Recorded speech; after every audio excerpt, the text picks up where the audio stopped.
I mean, fast forward a little bit. Mm-hmm. You spent a couple of years in OCCC, correct? Yeah.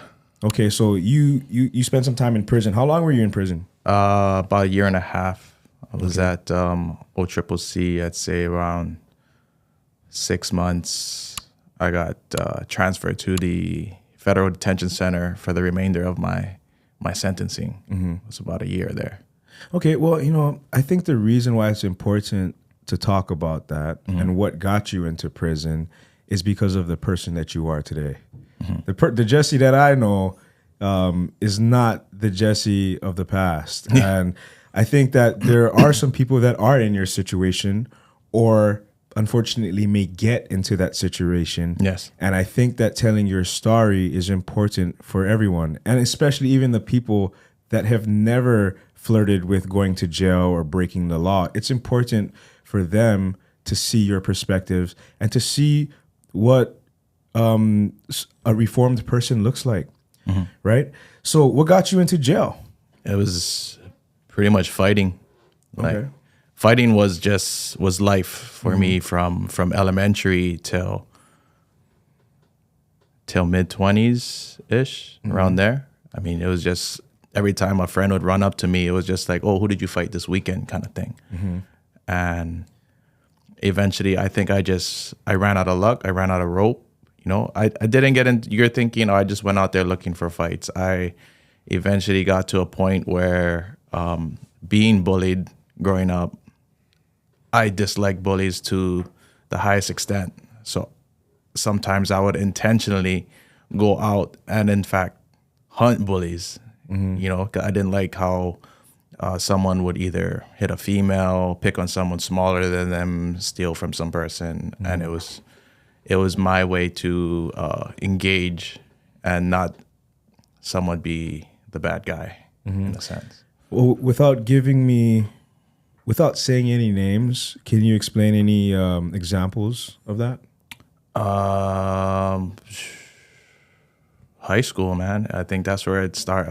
One of my biggest ones was somebody trying to take my friend's money and then tried to punk me out. We ended up, of course, after school, down the street, bottom on a pool, man, and throwing down. And I think that's where everybody underestimated.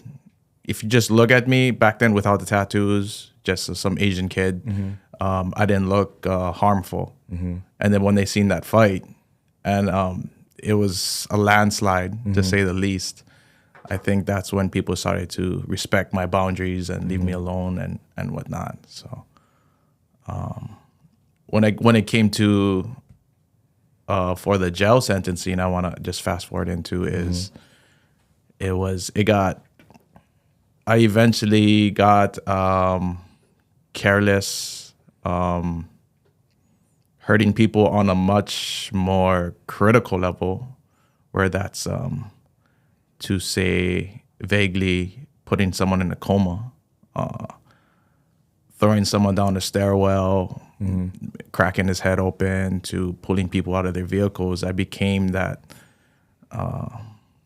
almost like that person that I was trying to go after, in a sense.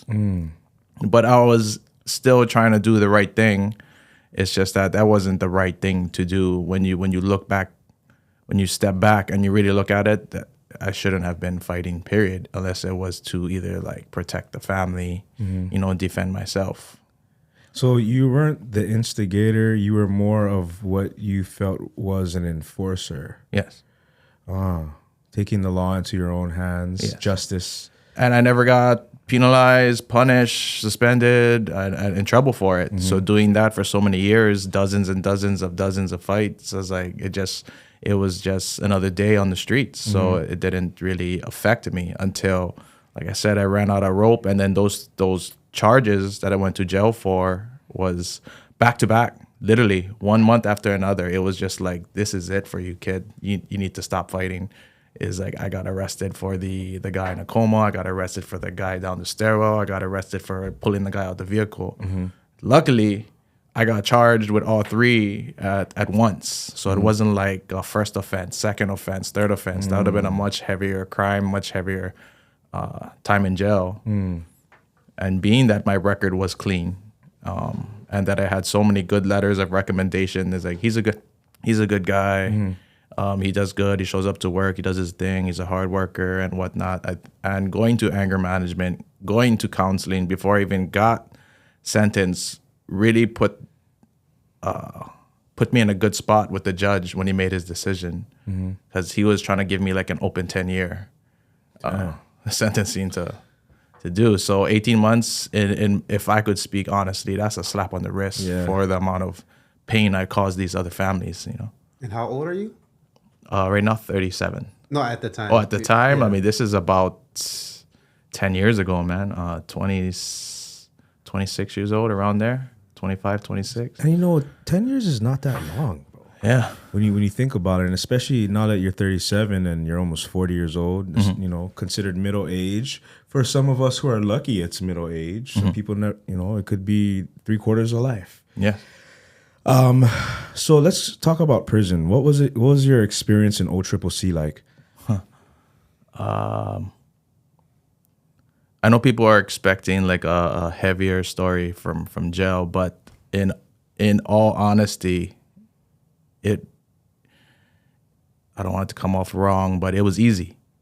It was easy because of the support I had, because of my wife who wrote me letters every day, because I wrote her letters every day, because my family came to visit me every weekend, no miss. You know, my wife was there every single visit. You know, she never missed.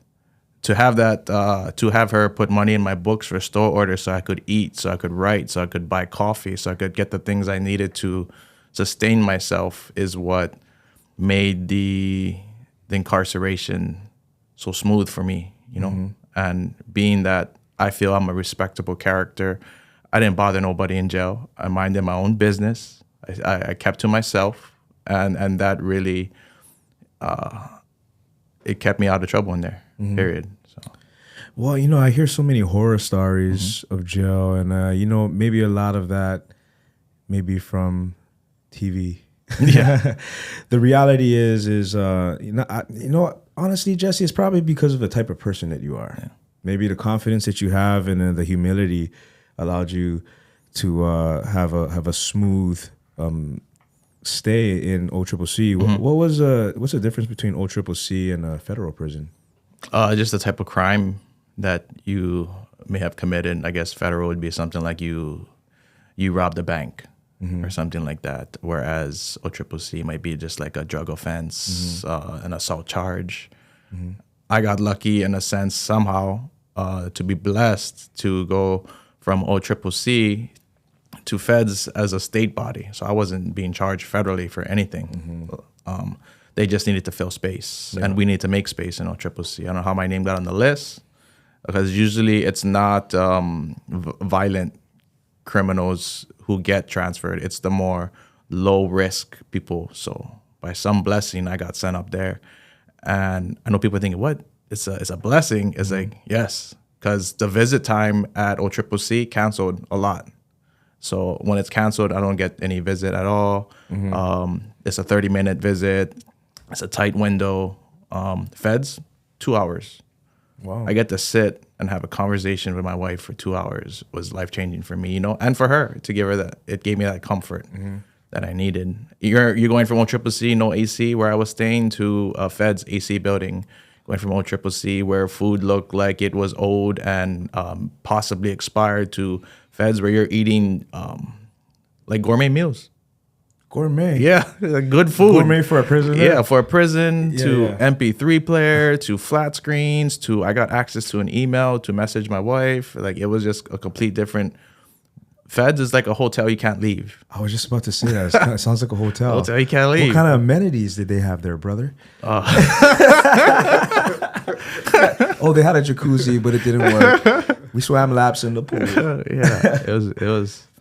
Well, we don't want to glorify the stay, no. You know what I mean, or absolutely or the reasons not. for being there. But I was always interested, because I've had friends that you know have been locked up and went to Zona and stuff like that. Yeah. But I never really dug deep into some of the intricacies of like staying in there.